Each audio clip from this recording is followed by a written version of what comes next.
예, 우리 목사님들께서는 헬라어 강좌하면서 울티마, 페눌티마 이런 걸 배웠을 겁니다. 울티마는 마지막이고 페눌티마는 마지막 앞에 액센트가 찍히는 것을 이야기하는데 많이 두루 쓰입니다. 이 말이. 오늘은 페눌티마입니다. 마지막 앞에 연. 이제 다음 주가 울티마 마지막 연이고 오늘은 22년 중에 21년 마지막 바로 앞에 연의 말씀으로 알파벳은 쉰에 해당하는 그런 말씀이 되겠습니다. 히브리어에는 영어로 SH에 해당하는 그러한 복합 자음이라고나 할까요? 그런 쉬 발음이 나는 그런 알파벳이 따로 있습니다. 그래서 영어에도 없고 한국말에도 따로 없는데 복합해서 나오는데 히브리어에는 쉬라는 그 단어가 있습니다. 그게 이제 쉰이라고 하는데 쉰타우 이제 다음 주에 타우가 마지막이 되는데요. 오늘 이 쉰으로 시작하는 8절의 말씀은 특별히 하나님의 말씀에 대한 고백을 담고 있습니다.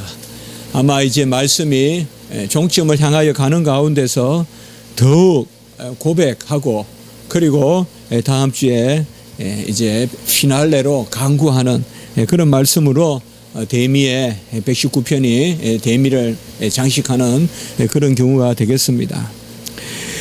우리가 고백이다, 고백신앙이다 혹은 confessional faith 이런 말들을 많이 씁니다만은 이 고백신앙이 뭐냐 이렇게 생각하기 쉽습니다. 그러나 고백신앙이라는 것은 말씀에 대한 고백이고 곧 말씀신앙을 의미합니다. 주문을 외우는 그러한 이방 종교에는 고백이 없습니다. 그냥 중얼중얼 거리는 것밖에 없습니다. 그래서 그들은 듣지 않아요.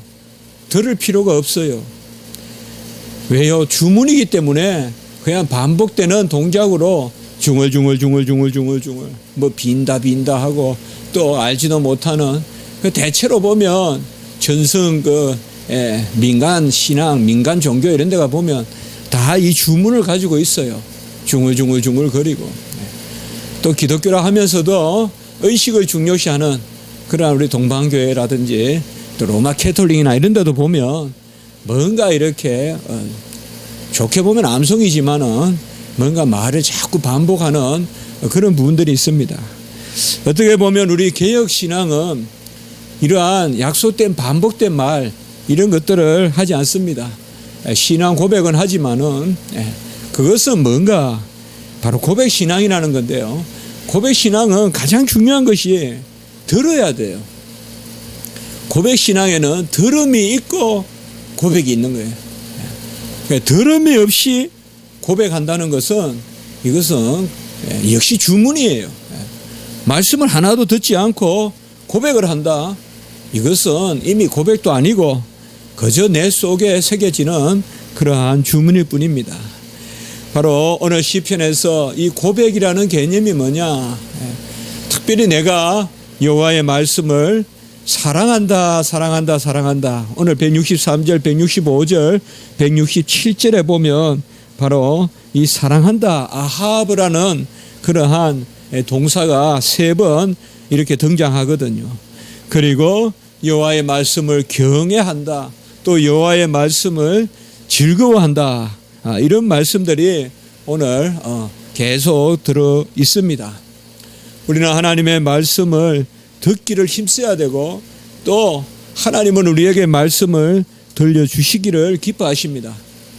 그래서 말씀 가운데 부르시고 말씀 가운데 우리를 자라게 하시고 그래서 말씀으로 자라고 고백으로 자라고 믿음으로 자라고 저는 이렇게 자주 기도합니다. 우리가 말씀으로 자라게 해 주십시오. 고백으로 자라게 해 주십시오. 믿음으로 자라게 해 주십시오. 말씀은 하나님이 우리에게 열어놓으신 가장 하나님 우리에게 맞추어 주시는 조물주가 피조물에게 가장 맞추어 주시는 것이 말씀입니다. 무슨 무지개도 아니고 무슨 자연현상도 아니고 하나님이 우리에게 가장 낮아지셔서 우리 수준에서 맞추어 주시는, 그러면서도 가장 심오한 것을 드러내 주시는, 그게 바로 말씀입니다. 우리가 자연 앞에 앉아서는 심오한 걸 알 수가 없어요. 아무리 자연 앞에 앉아도 최초에 하나님이 천지를 창조하셨다 자연은 말하지 않아요. 그리고 여호와가 우리를 사랑하셨다 이런 말 하지 않아요. 그러나 여호와 하나님은 우리에게 말씀을 들려주세요. 그 말씀을 들려주시는 것, 그게 하나님이 낮추신 거예요. 낮추셔서 우리에게 맞추어 주시는 거예요. 우리 수준의, 피조물의 수준에서 맞추어서, 그래도 우리 수준에서는 가장 고급스럽게, 이게 바로 하나님이 우리에게 맞추어 주시는 질서거든요. 가장 높은 곳에 계신 분이 가장 낮은 곳에 오시지만은, 그 가장 낮은 곳에 오신 분이 우리를 가장 높이 들어 세우시는 그 일이 바로 하나님이 말씀을 주심으로 그렇게 하는 것입니다. 그러므로 여호와 하나님은 말씀을 주심으로 먼저 여호와 자신을 인정하게 하십니다. 하나님의 말씀을 듣는 자는 그 말씀이 여호와의 말씀인 줄 알고 듣는 것입니다. 중구난방으로 이 사람 말씀 저 사람 말씀, 이 신말 저 신말, 다신교들은 그래요. 다신교가 없지 않아요. 거의 다 다신교예요. 이 신이 말하는 것, 저 신이 말하는 것 다. 그러나 우리는 그렇지 않습니다. 우리는 말씀을 듣되 오직 한 분 여호와의 말씀으로 받습니다. 오직 한 분 여호와의 말씀입니다. 삼위일체 성부, 성자, 성령 하나님이 한 분 하나님으로 말씀하시는 거예요. 한 분 하나님으로 우리에게 말씀해 주시는, 그것이 말씀을 받는 우리의 입장입니다. 여호와를 인정하고, 그리고 우리가 듣는 말씀이 그의 말씀인 줄 인정하고, 그래서 여호와의 말씀이라는 것은 여호와의 계시예요. 여호와께서 여호와를 드러내시는 가장 귀한 방법이에요. 이건 우리 편에서 요구할 수 없는 거예요. 하나님 편에서 하시는 거예요. 비밀에 속한 것, 붙잡을 수 없는 것, 보이지 않는 것, 헤아릴 수 없는 것, 그것을 하나님은 우리에게 말씀으로 알려주시기를 원하세요. 그래서 하나님 말씀 앞에 우리가 설 때 먼저 여호와를 인정하게 되고, 그리고 우리가 여호와의 말씀을 계시로 듣는다. 하나님이 그 말씀을 계시, 하나님을 드러내시고 하나님을 아는 지식으로 우리에게 말씀을 주셨다는 것을 인정하는 것이. 그리고 우리가 말씀 앞에 설 때 이제 그 말씀이 때가 참에 사람으로 오셨다 이 말이에요. 말씀이 육신이 되어서 이제는 그의 말을 들으라. 이는 내 사랑하는 아들이여 내 기뻐하는 자니 너희는 그의 말을 들으라. 바로 우리가 변화산에서 17장 5절입니까? 마태복음, 너희는 그의 말을 들으라. 예수 그리스도의 말을 들으라. 이 들음이 있는 사람만이 고백하는 것이에요. 성도의 삶이 간혹은 멈춰있는 삶이 많아요. 뭐 하려 하고 뭐 상당히 치장이 많고 복잡한데, 어떨 때는 보면 저 사람 뭐 끝없이 뭐가 들어있는 것 같고 한데 알고 보면 멈춰 있어요. 뭐냐, 이거 고백이 아니라 거의 주문 단계에 그냥 멈춰버리는 그런 신앙생활을 합니다. 그거 하면 안 된다. 우리는 여호와를 인정하고 그의 말씀을 인정하고 그의 말씀이 육신이 되신 예수님이 우리 안에 들어오시는 진리의 영으로 오신다는 것을 인정할 때 우리는 무엇으로 반응하느냐? 그것이 바로 들음을 고백하는 것으로. 그래서 고백이라는 것은 여호와의 말씀을 듣지 않고는 고백할 수 없어요. 듣지 않고 연구해서 무슨 이성적으로, 학문적으로 고백이 되지 않습니다. 여호와의 말씀을 들어야 됩니다. 하나님은 말씀을 주시고 하나님이 어떠하신 분이라는 것을 계시하시는데, 그 최고의 계시가 바로 하나님은 우리를 지으셨고 하나님은 우리를 사랑하신다. 크게 보면 이 두 가지 계시로 우리에게 나타납니다. 구약 전체의 대주제는 창조라고 볼 수 있어요. 물론 구속의 예언도 있지만 신약의 대주제는 사랑입니다. 그래서 우리가 기독교를 사랑의 종교다라고 이렇게도 말하는데, 바로 여호와 하나님은 천지를 지으신 분이요, 특별히 우리를 지으신 분이요, 인류를 지으신 분이요, 그 인류를 사랑하시는, 그것이 바로 하나님의 말씀의 핵심이 되는 것입니다. 우리 주님께서도 이 땅에 오셔서 고백의 그러한 순종, 고백의 말씀을 많이 하셨습니다. 아버지의 말씀은 바로 진리고, 내가 나의 말을 하는 것이 아니라 아버지의 말씀을 한다. 우리 주님도 그렇게 말씀했어요. 이게 고백입니다. 고백이 뭡니까? 내 안에 감동 가운데 내가 받은 것을 표현하는 것입니다. 바로 우리 주님도 그렇게 말씀하셨어요. 내가 내 말을 하는 것이 아니라 아버지께서 주신 말을 한다. 그래서 너희는 내 말을 들으면 아버지의 말을 듣는 것이요, 나를 보면 아버지를 보는 것이요, 나를 영접하면 아버지를 영접하는 것이다. 그렇게 말씀했습니다. 주님도 이 땅에 오신 아들이시거든. 그가 아들이심에도 주님께서도 고백의 그런 신앙을 보여주셨습니다. 주님은 특별히 아버지의 보내심을 받았다는 말을 많이 씁니다. 보내심을 받았다, 이렇게 수동태로 많이 씁니다. 아버지가 보내셨다는 표현도 많이 나오고, 요한복음에 보면. 사실 어떻게 우리 성자 하나님이 아버지와 동일하신 분이 보내심을 받겠습니까? 이 사도들에게 쓰는 단어거든요. 아포스톨로, 사도들에게 쓰는 그 단어를 우리 주님에게 그대로 씁니다. 그럼 주님이 보내심을 받았다는 것도 우리가 깊이 생각해 보면, 말씀을 전하시라고 보내심을 받았고, 아버지의 말씀을 맡아서 그 말씀을 전하라고 이 땅에 보내신 것입니다. 그래서 주님께서 공생애 때 말씀을 가르치고 선포하고 모든 병자들을 낫게 했는데, 어떻게 보면 병자들을 낫게 한 그 치유의 역사에 더 방점이 찍히는 것보다 말씀 선포에 더 방점이 찍힌다. 왜요? 그 말씀을 들어야 구원에 이르기 때문에. 그래서 믿음은 들음으로, 들음은 그리스도의 말씀으로 말미암는다라고 이렇게 말씀하고 있습니다.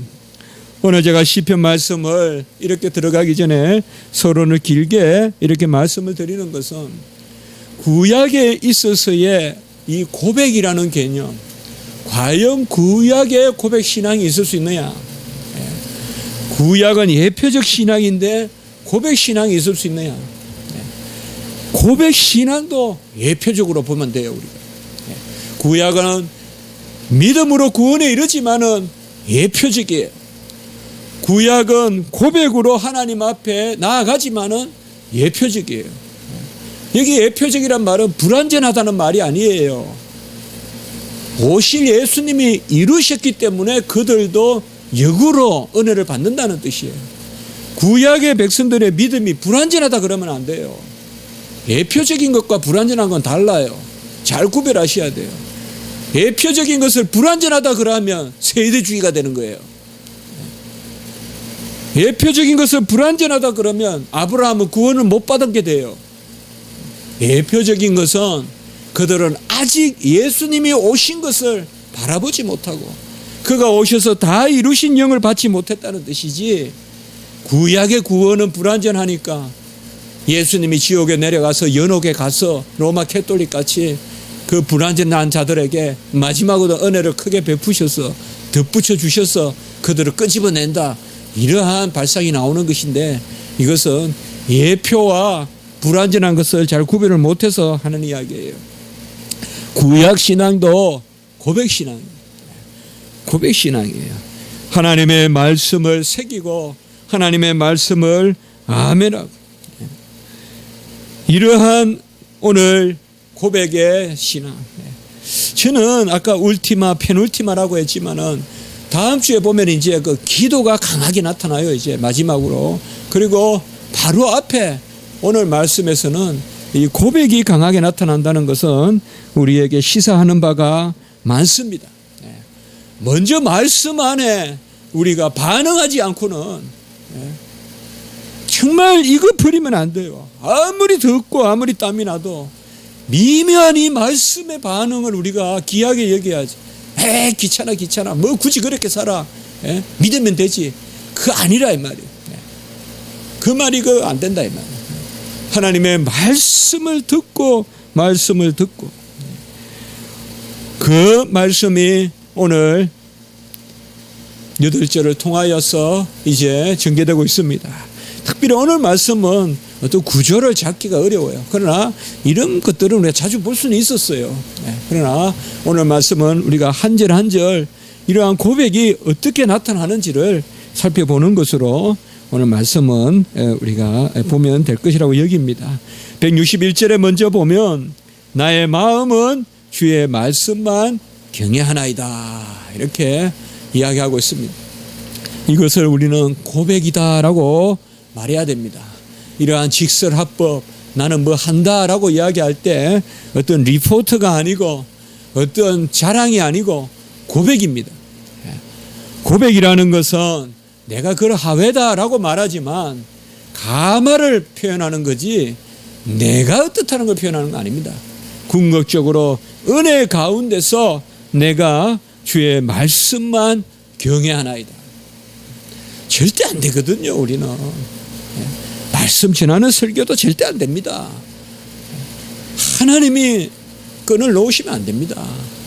어떻게 우리가 무슨 재주로 40분 50분 말씀을 전합니까? 못 전합니다.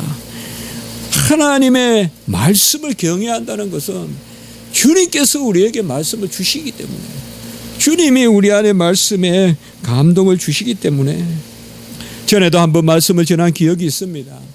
우리는 오직 여호와만 경외해야 됩니다. 천사를 경외해서는 안 됩니다. 사람을 경외해서는 안 돼요.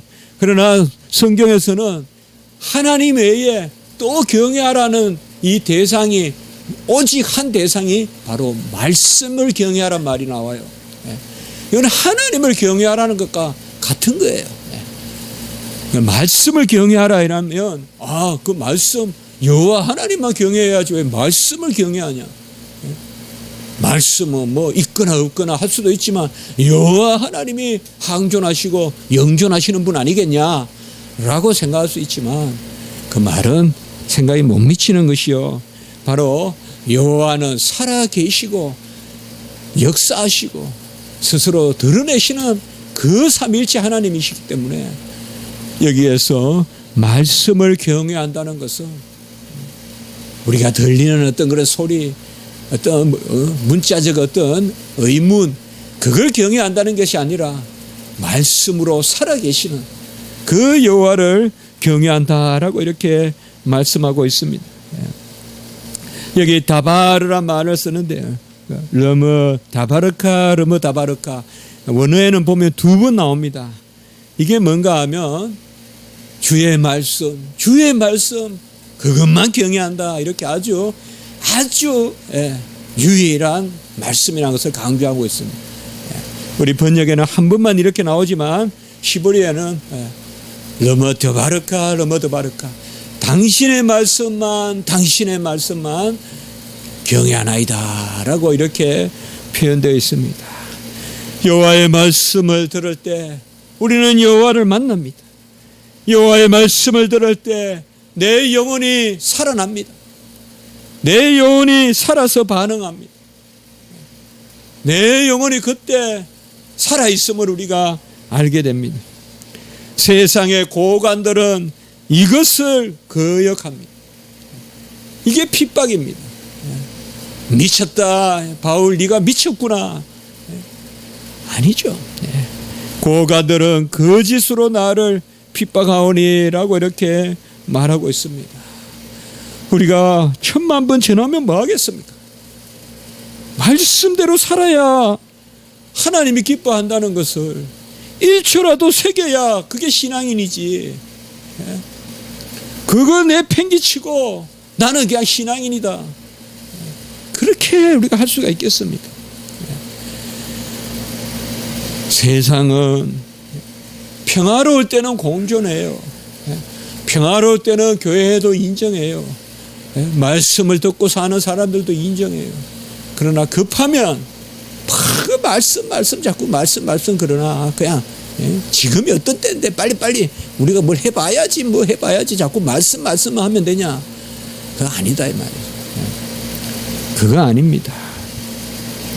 두 번째로 오늘 162절에 보면 나는 주의 말씀을 즐거워한다라고 이렇게 말하고 있습니다. 우리는 즐거워한다라는 말이 열매라는 것, 의롭다는 것을 항상 염두에 둔다고 나누었습니다. 성경에서 즐거워한다, 기뻐하심을 입었다, 내가 즐거워한다. 하나님께 영광이요 이를 즐거워하는 자다. 인생의 목적. 즐거워한다는 것은 세상의 어떤 낙을 누리는 걸 이야기하는 게 아닙니다. 우리에게 즐거움은 딱 한 가지입니다. 바로 열매를 맺는 것입니다. 이 땅에 오셔서 하나님이 우리를 지으신 바 그 목적에 부합하게 열매를 맺는 것, 그것이 바로 즐거워하는 것입니다. 나는 주의 말씀을 즐거워한다. 여기는 따바르라고 쓰지 않고 역시 이므라라고 그렇게 말씀하고 있습니다. 나에게 적용된 말씀, 내 속에 들어온 말씀. 아까 1절에 말씀을 경외한다. 그것은 따바르. 이것은 좀 더 정식적인 말씀, 기록된 말씀. 이 말씀을 내가 즐거워한다. 이제 내 속에 들어왔다. 이머라 혹은 에머라 이 단어를 쓴다고 했습니다. 여기서도 역시 그 말씀을 썼습니다. 탈취물을 얻은 것처럼. 아마 이런 말씀 우리에게는 와닿지 않겠지만은 구약의 이스라엘 백성들에게 가장 중요한 것은 전쟁을 하고 또 탈취물을 얻고 하여튼 그런 부분들이겠죠. 그것을 얻은 것처럼 원수의 목전에서 상을 베푸는 그 즐거움 같이 내가 여호와의 말씀을 즐거워하나이다라고 이렇게 말하고 있습니다. 우리는 이성으로 말씀에 접근해서는 안 됩니다. 그냥 내 영혼을 말씀에 데려다 놔야 됩니다. 사실 가장 즐거운 것은 할 수 없어 부지불식간에 말씀 보는 거. 그래서 저는 목회자가 된 것을 감사하게 생각합니다. 저는 그냥 놔뒀으면 말씀 많이 안 봤을 것 같습니다. 그럼 안 보고는 못 살게 만드시니까 얼마나 감사한 겁니까? 또 학자가 돼서 신학자가 돼서 말씀을 바로 이렇게 의미를 부각시키는 게 작업이기 때문에 참 감사하게 생각합니다. 하다 보면 그 말씀이 그냥 배어요. 그렇게 하다 보면 배어요. 정말 있어요. 그런 게 하다 보면 그냥 그렇게 돼요. 내가 그렇게 생각하게 되고 그렇게 믿게 되고.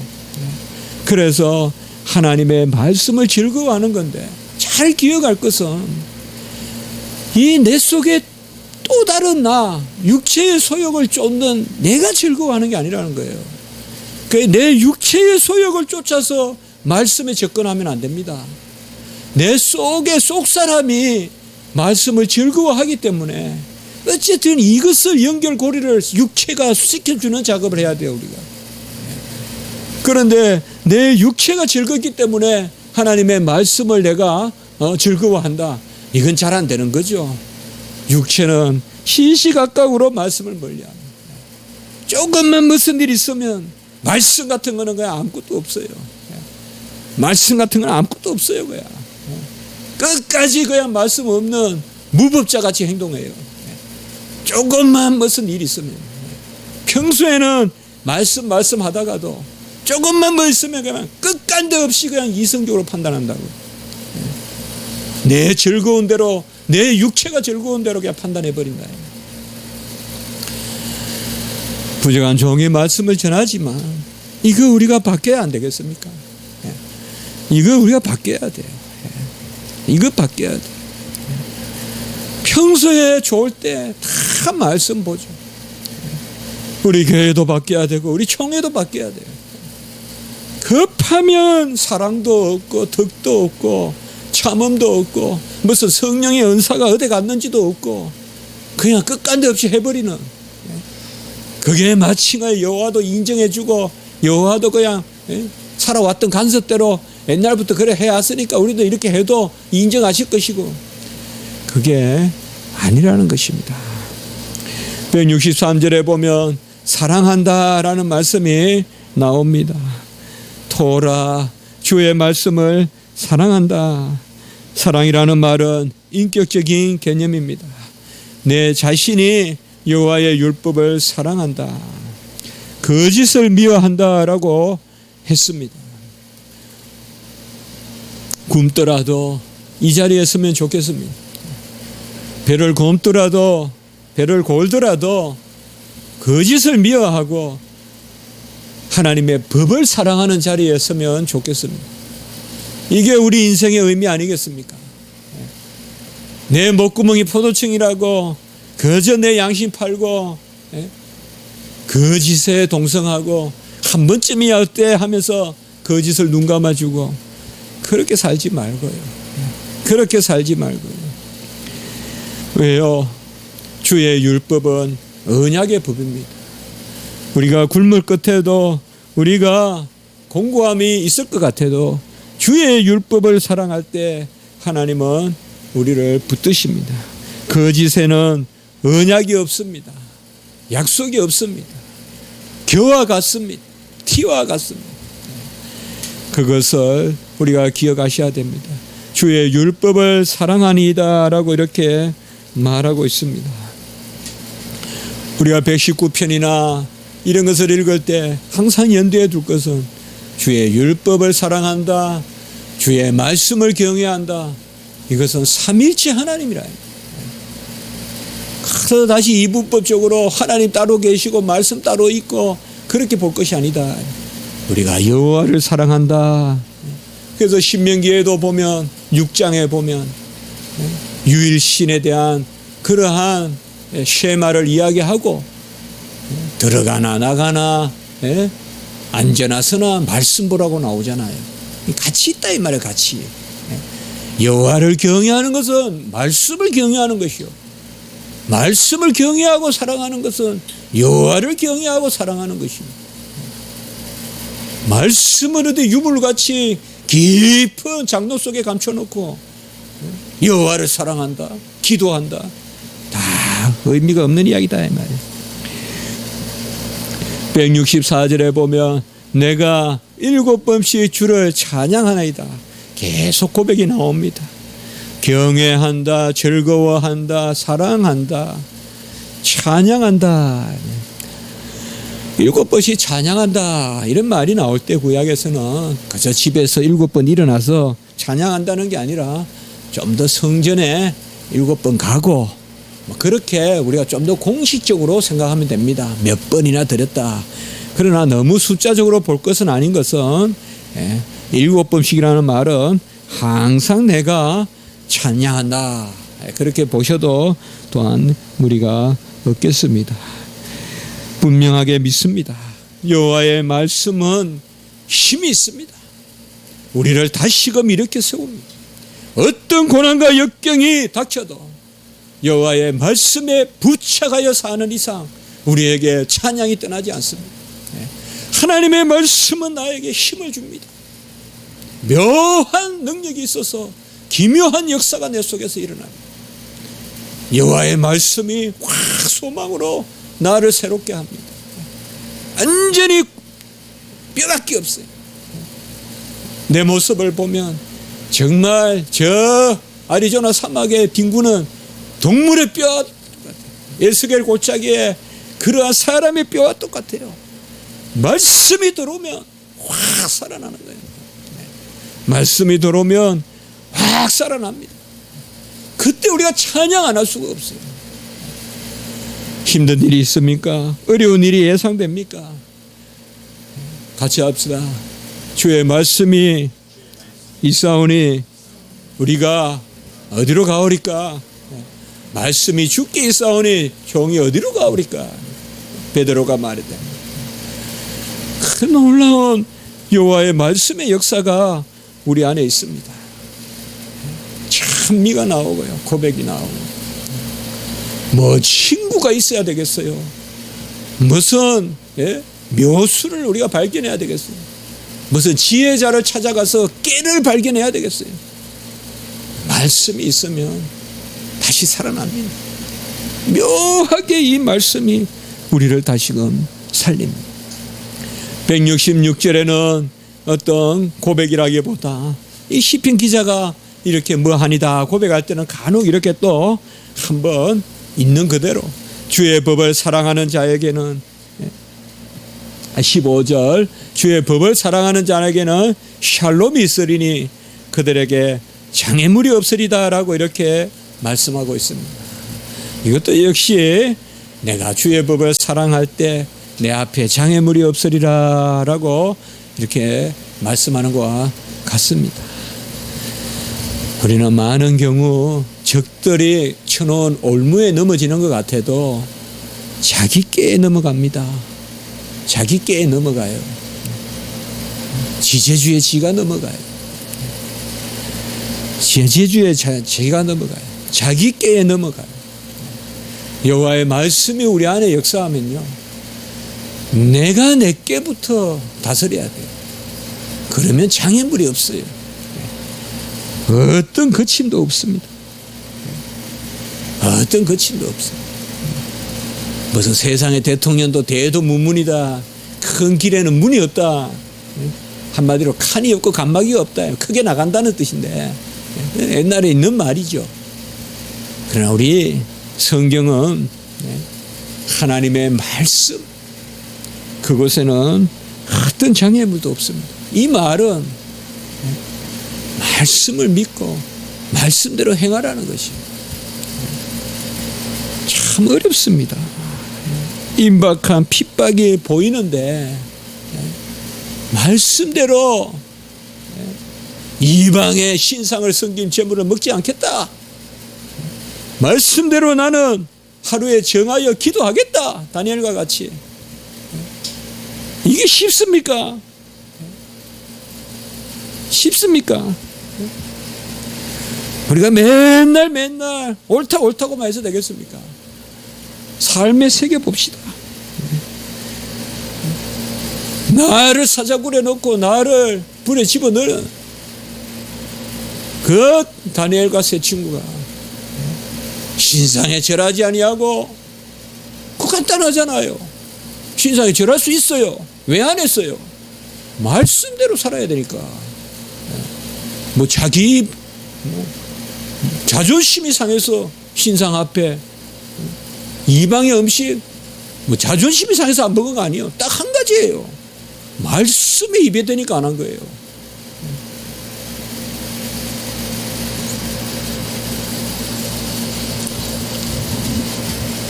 말씀대로 살면 장애물이 없습니다.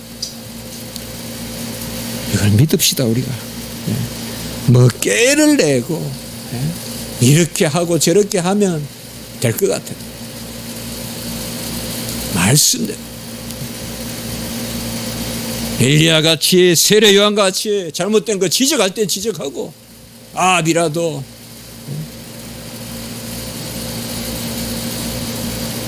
헤롯이라도 얼마나 강한 왕들이에요. 지적할 건 지적하고. 그 장애물이 없다는 겁니다. 우리가 보기에는 장애물이 있을 것 같아도, 말씀대로 살면 막 장애가 막 그냥 굴러 내려오는 것 같아도, 시편은 말씀대로 살면 장애가 없다, 주의 말씀대로 살면 장애가 없다라고 이렇게 말하고 있습니다.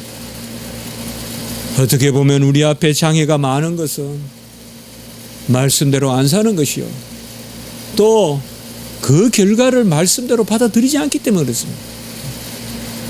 말씀대로 산다 하면서 결과는 세상 거 다 누리려 하고, 그러면 장애가 되는 거예요. 말씀이, 십자가의 능력이 있기 때문에, 하나님의 말씀이 있기 때문에. 166절에 보면 구원을 바라며 주의 계명을 행하였나이다 라고 이렇게 이야기했습니다. 우리는 시편의 어쩌는 행하였다라는 것이 내 공로 내 자랑 아니라는 것은 누차 우리가 나누었습니다. 이것은 고백의 수준이다.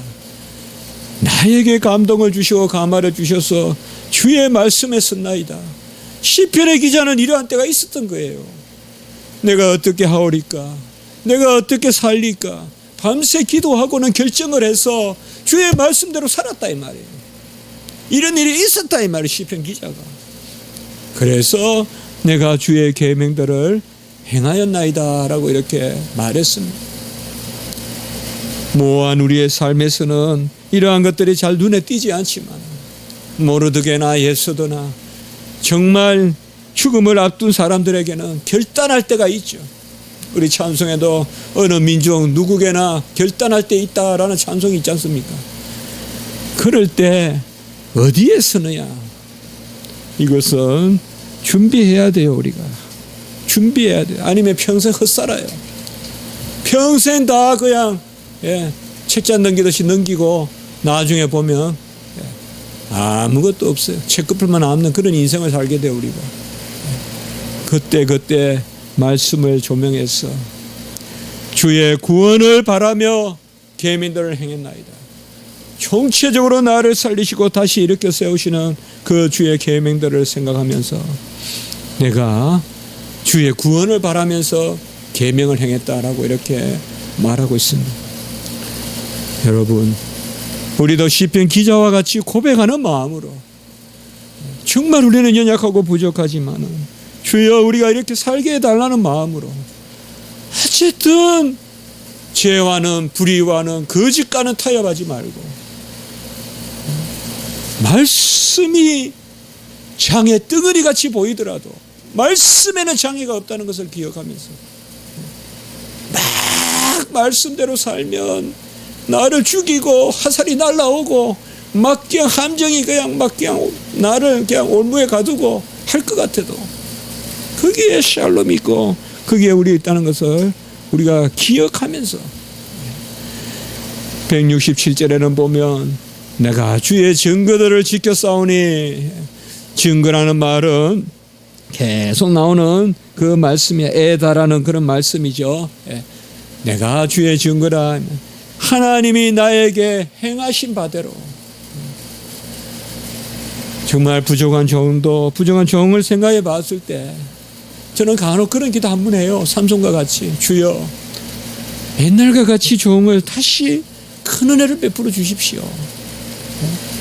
그 경각에서 종을 귀하게 다시 세웠듯이 이때 다시 한번 종을 세워 주십시오. 그렇게 하나님 앞에 기도해요. 옛날에 하나님이 종을 세우신 그 은혜를 다시 베풀어 주시면 종이 뭘 못하겠습니까? 다시 종은 옛날에 그 은혜를 원합니다. 주의 증거들은 내 삶에 하나님이 베푸신 은혜, 이게 기록된 말씀보다도 확실하다. 나에게 베풀어 주신 하나님의 말씀. 어려울 때 힘들 때 나를 붙들어 주시고 나에게 소명 주시고 은사 주시고 나에게 감당할 능력을 주시고 이 땅에서 하나님의 말씀을 맡은 자로 살게 하시는 그 주의 증거들을 내가 사랑한다. 이를 지극히 사랑합니다 라고 이렇게 말하고 있습니다. 오늘 마지막 절에는 내가 주의 법도들과 정죄들을 지켰으니 나의 모든 행위가 주 앞에 있습니다. 이것이 저는 오늘 사실 전체 주제라고 생각합니다. 우리의 행위는 끝날 마지막에는 심판자 앞에 갑니다. 그래서 우리의 상급은 이것이니 우리의 소유는 이것이니 주의 말씀을 지킨 것이니 주의 법도를 지킨 것이니다. 우리가 저번에 말씀을 보셨잖아요. 요 앞에 심판이라는 것은 두 가지 의미가 있습니다. 하나님이 헤아린다는 의미도 있고 두 번째는 하나님이 용서하시고 온전하게 하신다. 그래서 우리는 마지막 심판 때 우리가 의인이 아니지만 의인의 심판을 받는다 이 말이에요. 의인으로 삼아 주신 자로서 심판자 앞에서 잘못한 것도 도말시켜 주시고 주님이 하셨으면서도 우리가 한 것으로 여겨주시는 그 심판을 받는다. 오늘 말씀을 통하여서 우리가 이 일을 행했으면 좋겠습니다. 같이 합시다. 우리의 행위를 주 앞에 가져가자. 우리의 행위를 주 앞에 세워놓고 주여 종의 이 행위가 주님 앞에 연락되기를 원합니다. 부족하면 고쳐주시고 주님께서 온전하게 하시고 다만 그저 인생 대하듯이 세상에서 그저 타협하며 편력하며 살아가듯이 그렇게 종이 살지 말게 하시고 만사의 모든 행사가 여호와 앞에 서는 것으로 해달라. 그러한 우리 삶이 되었으면 좋겠습니다. 우리는 정말 아무것도 없습니다. 우리는 1초 만에 뼈다귀밖에 안 남습니다. 은혜가 떠나면 아무것도 없어요. 화내고 성내고 내 모습을 보면요 아무것도 없어요. 아무것도 정말 아무것도 없어요. 그러나 여호와의 말씀이 다시금 나를 살리시고 여호와가 함께 하시기 때문에 우리가 삶의 의미가 있고 모든 것을 여호와 앞에 내려놓으시고 이로 말미암아 기뻐하시 즐거워하시는 그런 은혜가 있기를 주님의 이름으로 축복해 봅니다. 한번 기도드리겠습니다. 거룩하고 자비로우신 하나님 아버지, 여호와의 말씀을 즐거워하고 여호와의 말씀을 우리가 사랑하는 그 자리에 우리를 세워주시고 여호와의 말씀을 경외하는 자리에 우리를 세워주시니 참으로 감사합니다. 우리를 사랑하시고 말씀으로 말씀하시기를 원하시는 그 하나님을 우리가 아버지여 아버지로 모시고 주로 모시게 하시니 감사합니다. 우리가 삶 가운데서 여호와의 말씀대로 행하게 하시고 그리하여 여호와를 기쁘시게 하는 자리에 설 수 있도록 인도하여 주시옵소서. 우리의 기도를 받으시옵소서. 우리의 심령의 간구와 고백의 간구를 들어 주시옵소서. 구주 예수 그리스도 이름으로 감사하며 기도드리옵나이다. 아멘.